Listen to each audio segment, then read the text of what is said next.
President Trump is wrapping up his trip to Scotland today. This trip has mixed personal and official business, with the president focusing on golf, trade negotiations, and the conflict in Gaza, as well as Ukraine. During his sit-down with British Prime Minister Keir Starmer, Trump announced that he is shortening his deadline for Russia to reach a peace deal with Ukraine. Now, he says he's giving Moscow 10 or 12 days. CBS News senior White House correspondent Weijia Zhang is in Edinburgh for us this morning and has more. Weijia, good morning. Tell us about this new deadline for Russia and the Kremlin's response.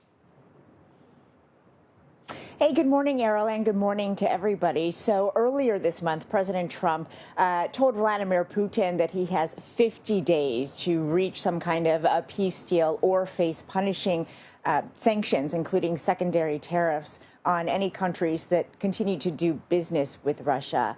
And so that would have put that deadline at early September. But yesterday, here we are at the end of July, the president said Putin only has 10 to 12 days now to do that. And the president said he would make a formal announcement in the coming days to send that formal warning to Putin, because he has gotten increasingly frustrated that there have not been concrete, significant steps to try to end the war in Ukraine. And so, we will see exactly when that deadline is. But the Russians are responding.